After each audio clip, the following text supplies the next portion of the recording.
Hey there, Dango Stu here. Today's video is a quick tip on cleaning out carburetors and is proudly sponsored by marineengine.com.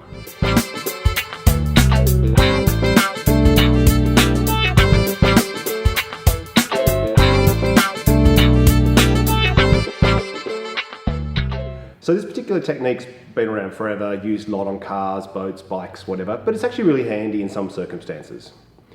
It's certainly no substitute for taking a carburetor apart, cleaning it properly, but if you're sort of stuck out on the water and you want to give it a try, it might get you going again. Before I show you using this technique, I'll just draw a quick diagram on the board to go through the theory just really quickly. Here's a sort of simplified diagram of a carburetor. So this is the front where air comes in, then you've got your fuel bowl here, and your jets where the fuel comes through, and your butterfly valve, the throttle plate here, and going into the engine here. So the idea is, as the piston goes down, it draws air in through the throat of the carburetor. Then because it's got this venturi shape to it, the air actually accelerates and it becomes slightly lower pressure. And that's what causes the fuel to be sucked up through the jets, and then the air and fuel mixture goes into the engine. When we accelerate the motor, so if we lift the fast idle on the motor, this throttle plate opens a little bit, air comes through, and a proportional amount of fuel gets drawn up through the jets. Now, if those jets are blocked, obviously you start running a bit lean, you're not getting enough fuel. All we do with this technique, as you'll see in a moment, is lift the fast idle, get the revs up a little bit, then I just take a rag and hold it in front of the carburetor to completely choke it off. Once we've got the rag over the front of the carburetor, as the piston goes down, it tries to draw air in through the carburetor, and because it's blocked off, it creates a really strong vacuum inside the carburetor.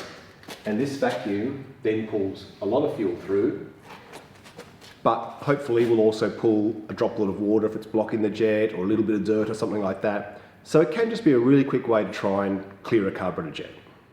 If you actually have a mechanical choke on the carburetor, you can just try getting the revs up and pulling that choke out and blocking it off.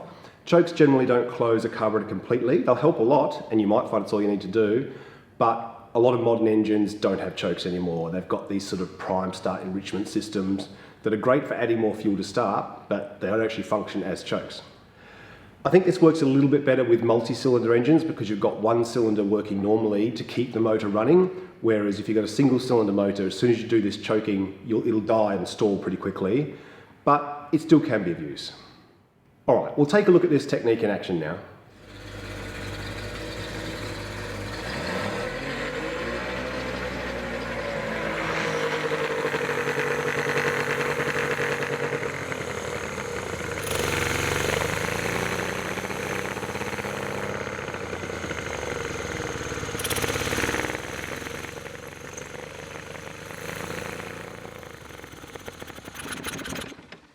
Yeah, just crank it up the revs a tiny bit more maybe.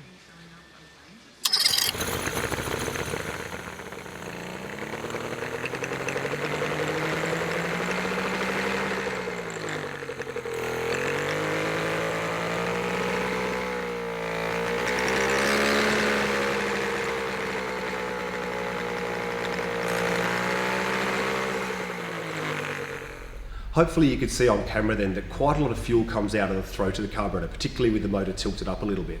So be careful with that. You obviously don't want to start a fire, but it does go to show how much that vacuum just pulls fuel and dirt out through the carburetor jets.